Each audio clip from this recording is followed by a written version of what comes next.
ஆண்டவரே, எவ்வளவு அவசரமா இருந்தாலும் நான் என்ன பண்ணுவேன் அப்படின்னு சொன்னா, ஆண்டவரே உம்முடைய சித்தத்தை நான் சத்தமா சொல்லுங்க, சித்தத்தை கேட்பேன். சித்தத்தை நாளைக்கு காலையில் ஆப்ரேஷன் பண்ணலைன்னா செத்துருவாரு அப்படின்னு சொன்னா கூட நம்ம கலங்க வேண்டியது இல்லை. அவர் கொடுக்கிற ஜீவன் அவர் எடுக்கிற வரைக்கும் கண்டிப்பா போகாது. நம்ம அந்த இடத்துல என்ன பண்ணணும்னா வெயிட் பண்ணணும். அந்த இன்னொரு முயற்சியை நம்ம எடுக்கணும். உடனே டக்குன்னு அவசரப்பட்டு அந்த காரியத்தை முடிவெடுக்க கூடாது. பொறுமையா காத்திருக்கணும். காத்திருக்கிறது என்கிறது, கர்த்தருடைய சித்தத்தை கேட்பது என்பது பெரிய ஆசீர்வாதம். இதுக்கு முன்னாடி ஆண்டவருடைய சித்தத்தை கேட்காம ஏதாவது ஒரு தோல்வியா இருக்கா? பாஸ்டர், தெரியாம ஆண்டவருடைய சித்தத்தை கேட்காம நான் இதை செஞ்சுட்டேன், ஆண்டவருக்கு விருப்பமா இல்லையான்னு நான் கேட்கவே இல்லை, என்னமோ அவங்க சொன்னதுனால செஞ்சேன், இவங்க சொன்னதுனால செஞ்சேன் அப்படின்னு ஏதாவது குழம்பி போய் இருக்கிறீங்களா? ஆனால் ஆண்டவரிடத்துல போய், ஆண்டவரே உங்களுக்கு தெரியாம நான் இப்படி பண்ணிட்டேன், கேட்காம பண்ணினது தவறு தான், ஆனால் இதை மாற்றி தருவதற்கு உங்களால் முடியும், இதை திரும்ப பிளஸ் பண்ணி தருகிறதற்கு உங்களால் முடியும். நான் தெரியாமல் இதை செஞ்சிட்டேன், ஆனால் உங்கள் ஆசீர்வாதம் அந்த இடத்துல வரும்னா அதை எனக்கு தகுந்தது மாதிரியே புதுப்பிக்கிறதற்கு ஆண்டவர் வல்லவராக இருக்கிறார். ஹல்லேலூயா. தேவனுடைய விருப்பம் இல்லாமல், சித்தம் இல்லாமல் நீங்கள் கேட்டு செஞ்சதை குறித்து நீங்கள் வருத்தத்தோடு இருப்பீங்க. நான் மன்னிப்பு கேட்டு அதை, ஆண்டவரே உங்கள் சித்தத்திற்கு இங்கே கொண்டு வாங்க ஆண்டவரே, நீங்கள் உதவி செய்யுங்க ஆண்டவரேன்னு ஜெபம் பண்ணுங்க. ஆண்டவர் அதை ஆசீர்வதித்து கொடுக்கிறதற்கு கர்த்தர் வல்லவராக இருக்கிறார். கைகளை அசைத்து ஒரு ஹல்லேலூயா. உங்கள் தலை மேலே கையை வச்சுட்டு ஜெபம் பண்ணுங்க பார்க்கலாம். ஆண்டவரே, இன்று முதல் எனக்காக இருக்கலாம், என் பிள்ளைகளுக்காக இருக்கலாம், ஆண்டவரே எந்த காரியம் என்னாலும் உங்கள் சித்தம் இல்லாமல் ஒரு காரியம் கூட எனக்கு வேண்டாம் ஆண்டவரே, எனக்கு வேண்டாம் ஆண்டவரே. இந்த காரியம் உங்களுக்கு சித்தம் இல்லைன்னா எனக்கு வேண்டாம் ஆண்டவரே. ஆண்டவரே, இந்த காரியம் உங்களுக்கு பிரியம் இல்லைன்னா என்னை விட்டு எடுத்து போடுங்க ஆண்டவரே. சொல்லுங்க ஆண்டவரிடத்துல சொல்லுங்க, ஆண்டவரே வேண்டாம்ப்பா, உங்களுக்கு சித்தம் இல்லாதது வேண்டாம் ஆண்டவரே, உங்களுக்கு பிரியம் இல்லாதது வேண்டாம் ஆண்டவரே. ஆண்டவரே, இனி என்ன ஒரு இடத்துல கொண்டு போய் உட்கார வைக்கணும்னா, ஆண்டவரே எந்த இடம் உங்களுக்கு சித்தமான இடமோ அந்த இடத்துல உங்களை கொண்டு போய் உட்கார வைங்க. அந்த இடம் கஷ்டமா இருந்தா கூட எனக்கு எதிர்காலம் ஆசீர்வாதமா இருக்கும்னு நான் நம்புறேன். அந்த இடத்தை எனக்கு காண்பீங்க ஆண்டவரே, உங்க சித்தம் நடக்கட்டும். ஹல்லேலூயா. 100% ஆண்டவருடைய சித்தத்திற்காக காத்திருந்து, பாஸ்டர் நான் ஒரு லவ் கூட பண்ணல, நான் ஆசைப்பட கூட இல்லை, நான் 100% ஆண்டவருடைய சித்தத்துக்கு காத்திருந்தேன், ஆனால் என் குடும்ப வாழ்க்கை வெற்றியா இல்லை, ஒரே சமாதான குறைவு அப்படின்னு யார் சொன்னாலும் ஆண்டவருடைய சித்தத்துக்கு தானே ஒப்பு கொடுத்தீங்க, ஜெபம் பண்ணி தானே அந்த காரியத்தை செஞ்சீங்க, காத்திருந்து தானே அந்த காரியத்தை செஞ்சீங்க. அவருடைய அனுமதி இல்லாமல் எதுவும் நடக்காது.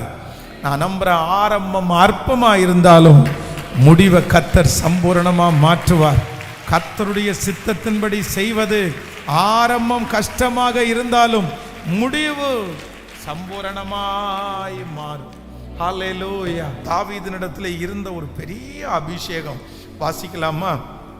30ஆம் அதிகாரத்தினுடைய 11வது வசனத்திலிருந்து வாசிக்கலாமா? 30ஆம் அதிகாரம் 11வது வசனத்திலிருந்து, ஒரு எகிப்தியனை வெளியிலே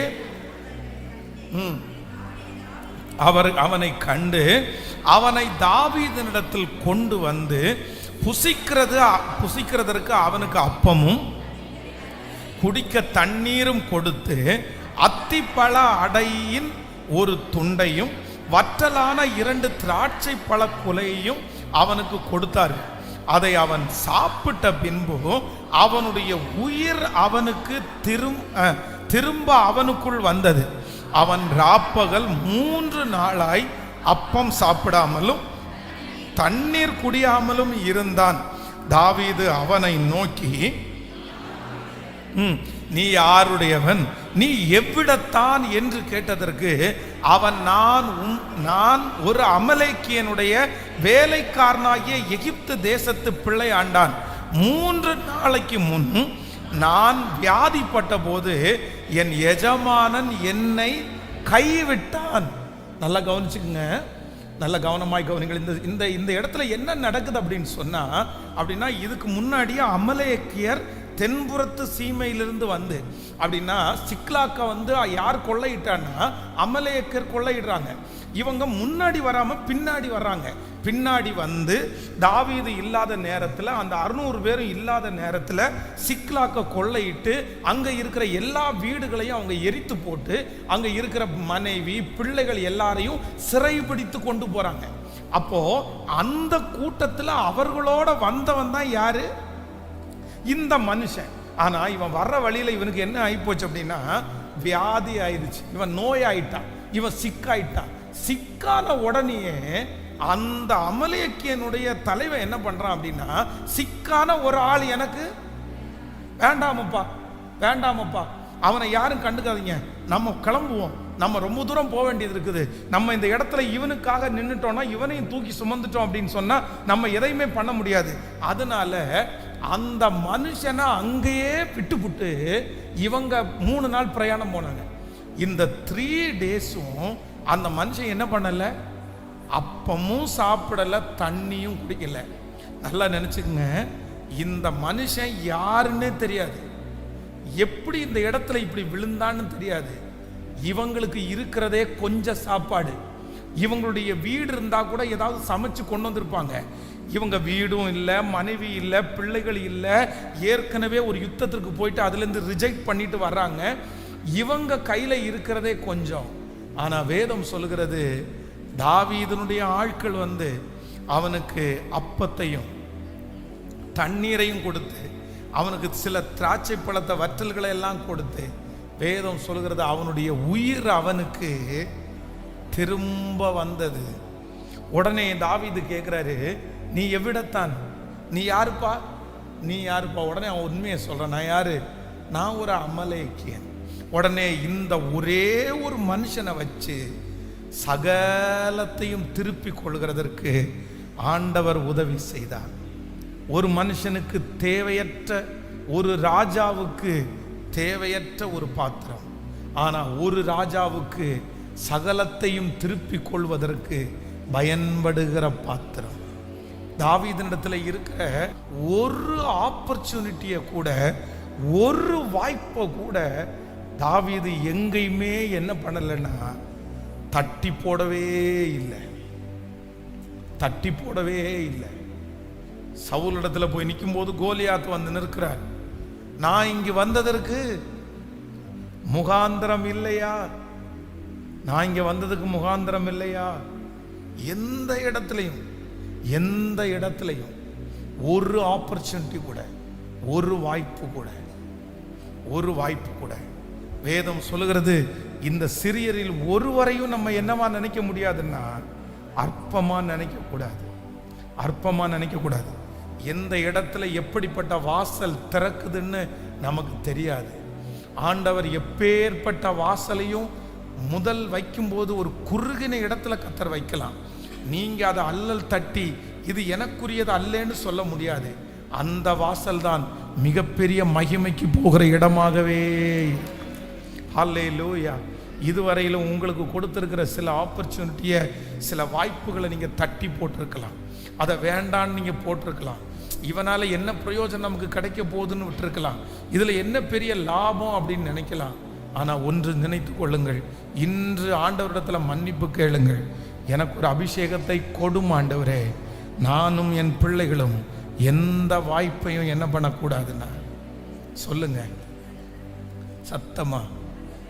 உங்க தலை மேல கையை வச்சு நீங்க ஜெபம் பண்ணுங்க. எனக்கு ஒரு அபிஷேகத்தை தாரும் ஆண்டவரே, எனக்கு ஒரு அபிஷேகத்தை தாரும் ஆண்டவரே, எனக்கு ஒரு அபிஷேகத்தை தாரும் ஆண்டவரே, முழு பலத்தோடு எனக்கு ஒரு அபிஷேகத்தை தாரும் ஆண்டவரே. ஒரு வாய்ப்பை கூட நான் தவற விடக்கூடாதுப்பா, ஒரு வாய்ப்பை கூட நான் தவற விடக்கூடாதுப்பா, ஒரு வாய்ப்பை கூட தவற விடக்கூடாது ஆண்டவரே. மற்றவர்களுக்கு பயன்படாததா இருக்கலாம், ஆனா எனக்கு அது பயன்படும். ஒரு நாள் எனக்கு பயன்படும். அந்த தாவீதனுடைய ஞானம் என் தலையின் மேல் வைக்கப்படுவதாக ஆண்டவரே, தாவீதனுடைய அந்த ஞானம் வைக்கப்படுவதாக. ஹல்லேலூயா. கைகளை உயர்த்தி ஒரு ஹல்லேலூயா, சத்தமா ஒரு ஹல்லேலூயா. உங்க கையில எந்த காரியத்தை ஆண்டவர் கொடுத்தாலும் நீங்க என்ன சொல்லக்கூடாது அப்படின்னு சொன்னா, நோ அப்படின்னு சொல்லக்கூடாது. பக்கத்துல கையை பிடிச்சு சொல்லுங்க, நோ அப்படின்னு சொல்லாதீங்க. வாய்ப்புகளுக்கு நோன்னு சொல்லாதீங்க. சோம்பேறித்தனத்தினால நோன்னு சொல்லாதீங்க. உழைக்க முடியாததுனால நோன்னு சொல்லாதீங்க. அது கர்த்தர் கொடுக்கிற பெரிய வாய்ப்பாக இருக்கலாம். ஆமேன். நான் இந்த சம்பவத்தை நிறைய சொல்லியிருக்கேன்னு நினைக்கிறேன். இந்த கோயம்புத்தூரில் நான் பிரமிக்கத்தக்க ஒரு காரியம் அப்படின்னு சொன்னால், ஒரு கோயம்புத்தூர்லேயே இருக்கிறதுலே பார்த்தீங்க அப்படின்னா இந்த கேமரா, ஹார்ட் டிஸ்க்கு, இப்படிப்பட்ட கேமரா, இந்த ஃபோட்டோகிராஃபி சம்மந்தப்பட்டு விற்கிறதுல ஒரு கடை இருக்குது கோயம்புத்தூரில். கோயம்புத்தூர்லேயே நம்பர் 1 சேல் அந்த ஒரு கடைக்கு தான். எல்லா கடைகளை காட்டிலும் பெரிய வியாபாரி அவர் தான். இன்னும் கோடிக்கணக்கான சொத்து அவர் வைத்திரு. காந்திபுரத்தில் தான் அவங்களுடைய ஷோரூம் இருக்குது. அதான் நான் கரெக்டாக ஒரு 10 o'clock இருக்கும், 10 மணி இருக்கும். 10 மணிக்கு எனக்கு அன்னைக்கெல்லாம் சிடி தான் இருந்துச்சு. இந்த சிடி பார்த்தீங்கன்னா அந்த சிடியில் நம்ம ரைட் பண்ணி உள்ளுக்குள்ளே வச்சு நம்ம அனுப்புவோம். வீடியோ பார்க்கணும்னாலும் சிடி பிளேயர் இருக்கும். கம்ப்யூட்டர் அப்படின்னாலும் சிடி பிளேயர் உள்ளே இருக்கும். அதில் போட்டு தான் அந்த எல்லாத்தையும் நம்ம அதை போட்டு தான் பார்ப்போம். அப்போ எனக்கு ஒரு சிடி இருக்குது. அந்த சிடியினுடைய பவுச் எனக்கு தேவைப்படுது.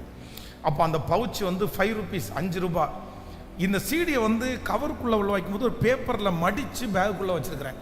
ஸ்க்ராட்ச் ஆயிடுச்சுன்னா புது சிடி மாதிரி இருக்காது. அதனால் சரி, நான் என்னென்னா ட்ரை பண்ணி பார்ப்போம், அந்த கடை இருக்கா இல்லையான்னு ட்ரை பண்ணி பார்ப்போம்னா, கரெக்டாக பாருங்கள், அந்த கடைக்கு முன்னாடி போகும்போது அந்த ஓனர் எல்லா வேலைக்காரங்களையும் அனுப்பிட்டாரு. அந்த ஓனரே அந்த கடையை க்ளோஸ் பண்ணுறாரு, அந்த பூட்டு போட்டு க்ளோஸ் பண்ணுறாரு. நான் போய் நிற்கிறேன். என்ன அப்படின்னு கேட்டார். இல்லை சார், எனக்கு ஒரு சிடி பவுச் எனக்கு வேணும், பட் நீங்கள் கடையை பூட்டிட்டீங்களே, எப்படி? அதனால என்ன உங்களுக்கு சிடி பவுச் தானே வேணும், நான் தர்றேன் அப்படின்னு சொல்லி அந்த அந்த கடைக்கு கிட்டத்தட்ட 3 கேட் பக்கத்தில் இருக்குது. அவ்வளோ செக்யூரிட்டி, செக்யூரிட்டியான கடை, வேலைக்காரங்க யாருமே இல்லை. கிட்டத்தட்ட ஒரு 5 பூட்டு இருக்குன்னு வச்சுங்களேன். அவர் கடன் 5 பூட்டையும் ஒரு சிடி பவுச்சுக்காக திறந்தார். அவருடைய கடையை திறந்தீங்கன்னா அந்த பூஜை பண்றதுக்கு ஒரு சாமி வச்சிருப்பாருங்கல்ல, அந்த சாமிக்கு அவங்க போட்டிருக்கிற மாலை போட்டிருக்காங்கல்ல, அன்னைக்கு பார்த்தீங்கன்னா 1000 ரூபாய் நோட்டு இருக்குது, 1000 rupees நோட் இருக்கும். அந்த நோட்டு கிட்டத்தட்ட ஒரு 100 நோட்டு இருக்கும். 100 நோட்டை மாலையா கோத்து போட்டிருக்கிறார் அந்த சாமிக்கு. அன்னையினுடைய வருமானமே பல கோடிகள் வருமானம் அவருக்கு.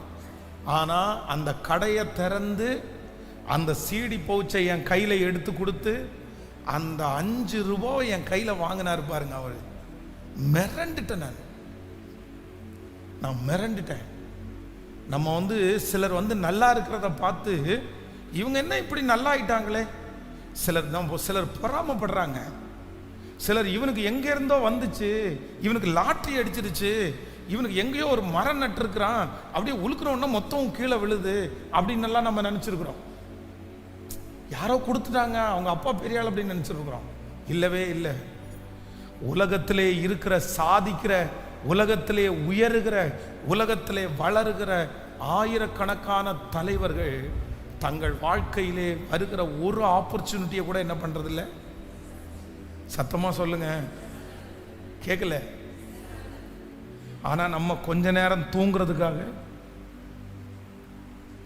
நம்மளால தூக்கத்தை தியாகம் பண்ண முடியல. போனா போட்டும், இது இல்லைன்னா அடுத்தது, இது இல்லைன்னா அடுத்தது, இது இல்லைன்னா அடுத்தது. வேண்டாம் பிரதர் சிஸ்டர், கண்டிப்பா வேண்டாம். ஆண்டவர் உங்களை ஆசீர்வதிக்கிறதுக்கு விரும்புகிறார். அதான் உலகத்துல ஒரு பழமொழி சொல்லுவாங்க, காற்றுள்ள போதே தூற்றிக்கொள் அப்படின்னுவாங்க, சிறுதுள்ளி பெருவெள்ளம் அப்படின்னு எல்லாம் சொல்லுவாங்க. நான் நம்புறேன், நம்முடைய ஆண்டவர் யோசேப்பை குறித்து வேதத்தில் வாசிப்பீர்களே, ஆனால் இந்த யோசேப்புக்கு முதல் கொடுத்த பொறுப்புனால தான் அவ்வளோ பெரிய பிரச்சனை. இவர் வீட்டுக்குள்ள இல்லைன்னா அந்த பிரச்சனையே இல்லை. இப்போ ரெண்டாவது சிறைச்சாலையில் போய் ஒரு பொறுப்பு கொடுக்குது. நீங்க என்ன சொல்லியிருப்பீங்க? அப்பா சாமி ஹலோ, ஏற்கனவே நீங்க கொடுத்ததெல்லாம், நீங்க சிரிக்கிறத பார்த்தா நிறைய பேர் அந்த மாதிரி சொல்லியிருப்பீங்க போல தெரியுது.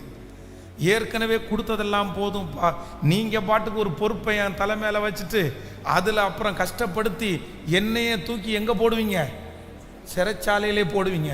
எனக்கு இந்த பொறுப்பும் வேண்டாம், ஒன்றும் வேண்டாம், அதெல்லாம் நீங்களே வச்சுக்கோங்க. நான் சிறைச்சாலையில் வந்திருக்கிறேன்னா அந்த வேலையை மட்டும் நான் செஞ்சுட்டு போயிட்டே இருக்கிறேன். ஆனால் வேதம் சொல்லுது, யோசேப்பு விட்டு தரவே இல்லை, விட்டு தரவே இல்லை, விட்டு கொடுக்கவே இல்லை. எனக்கு சிறைச்சாலை போஸ்டிங் கொடுக்குறீங்களா? ஏற்கனவே ஒன்றில் தோற்று போயினா பரவாயில்ல, கொடுங்க, நான் செய்கிறேன். அடுத்து நம்பர் 3, மூணாவது ஒரு இடத்துல பார்வோனுக்கு முன்பாக வந்து நிற்கிறார். நிற்கும் போது, சரி இவ்வளோ பெரிய சொற்பனவும் சொல்லி அர்த்தமும் சொல்றியாப்பா, நான் என்னப்பா பண்றது, இதுக்கு என்ன செய்யணும்? உடனே அவன் ஆன்சர் சொல்றான், அதெல்லாம் ஒன்றும் இல்லை, நல்ல ஞானம் உள்ள ஒரே ஒருத்தரை தெரிந்து கொண்டு அவருடைய ஆளுகையில் எல்லாத்தையுமே ரெடி பண்ணுங்க, 7 வருஷம் ஆசீர்வாதமான காலத்தில் எல்லாத்தையும் சேர்த்துக்குங்க. ஆனா அந்த பார்வோன் என்ன சொல்றாரு அப்படின்னா, எப்பா எனக்கு நிறைய மந்திரவாதிங்க இருக்காங்க, எனக்கு நிறைய என்ன சுத்தி ஞானிங்க இருக்கிறாங்க, எனக்கு நிறைய தளபதிங்க இருக்கிறாங்க, ஆனா இவங்க எல்லாரையும் கம்பேர் பண்ணி பார்க்கும்போது என் கண்ணுக்கு யாரை தான் பெருசா தெரியுது சொல்லுங்க? இந்த வேலைக்கு இந்த பொறுப்புக்கு நீ தான் ஒரு சரியான ஆளு மாதிரி எனக்கு தெரியுது, உன்னை தவிர வேற யாருப்பா இருக்கா? நம்மளா இருந்தா என்ன பண்ணோம் தெரியுமா? ஐயோ, துண்டை காணோம், துணியை காணோம், ஏற்கனவே போத்திபாருடைய வீட்டில் இருந்தது போதும், இந்த பொறுப்புன்னு ஒன்று கொடுத்தாங்க நம்ம தலை உருளும், பொறுப்புன்னு கொடுத்தாங்கன்னா நம்ம நிம்மதியாக தூங்கவே முடியாது. ஆனால் வேதம் என்ன சொல்லுது அப்படின்னு சொன்னா, யோசேப்பு ஒரு மறு உத்தரம் கூட சொல்லலை, ஒரு மறு உத்தரம் கூட சொல்லலை.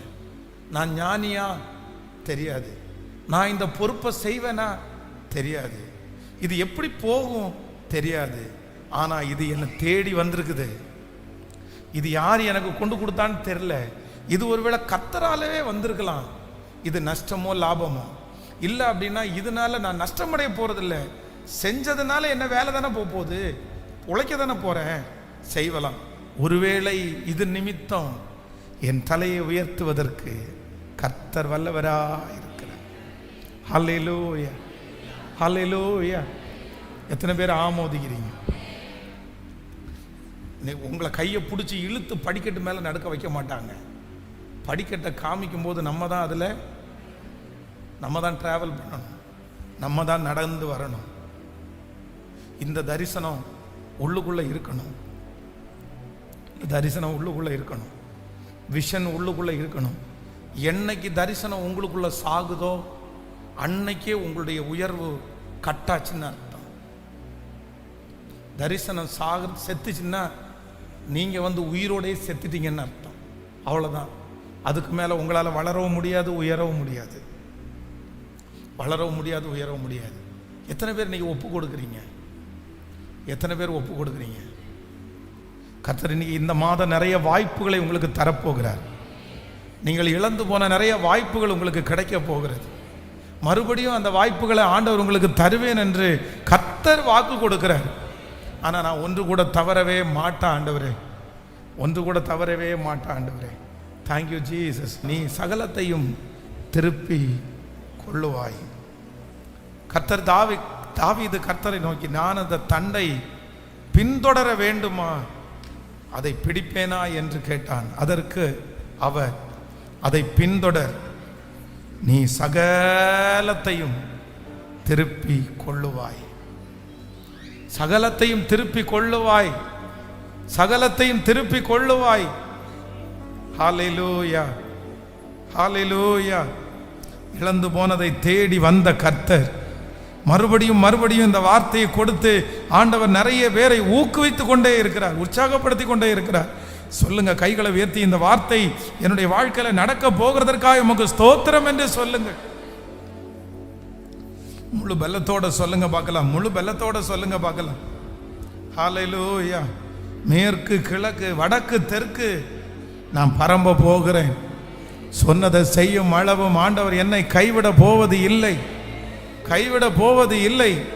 பூமியின் வம்சங்கள் எனக்குள், என் சந்ததிக்குள் ஆசீர்வதிக்கப்படுவதை என்னுடைய கண்கள் பார்க்க போகிறது. என் கண்கள் பார்க்க போகிறது. சேர்ந்து கரங்களை தட்டி பாடி ஆண்டவரை மகிமைப்படுத்த போகிறோம். ஹalleluya.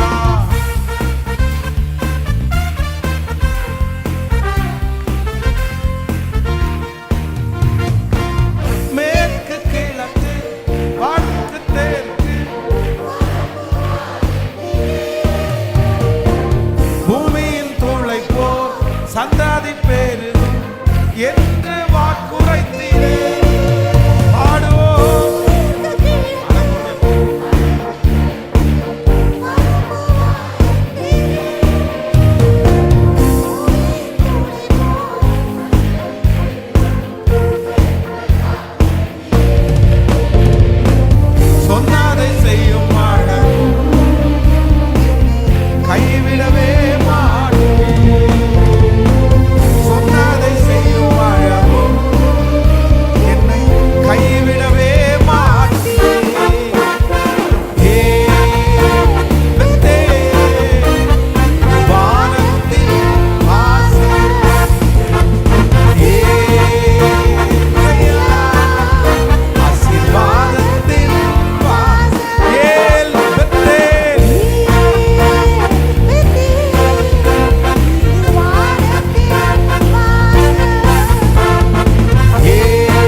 தாகம். இந்த தாகம் குறைஞ்சிருச்சுன்னா உங்களுடைய எல்லா ஆசீர்வாதமும், உங்களுடைய வளர்ச்சி குறைஞ்சிருச்சு, உங்களுடைய உயர்வு குறைஞ்சிருச்சு. எது தாகம் குறையாம பார்த்துக்கணும், தாகம் குறையாம பார்த்துக்கணும். ஸோ ஆண்டவர் உங்களோடு கூட இருப்பார். ஆண்டவரே, உங்களுடைய பிள்ளைகளுக்காக ஜெபிக்கிறேன். அவர்கள் 1000 மடங்கு உங்க பிள்ளைகளை ஆசீர்வதிங்க ஆண்டவரே. கோடிகளாய் பெருக பண்ணுங்க ஆண்டவரே. நிறைய கொடுங்க ஆண்டவரே. எங்க பிள்ளைகள் ஆண்டவரே, நீ சொன்னீங்கல்ல, அநேகம் ஜாதிகளுக்கு நீ கடன் கொடுப்பாய், நீயோ கடன் வாங்காதிருப்பாய். அந்த வார்த்தை எங்க பிள்ளைகளுக்கு அப்படியே நிறைவேறட்டும். நீர் கூட இரும். இயேசுவின் மூலம் பிதாவே, ஆமென்.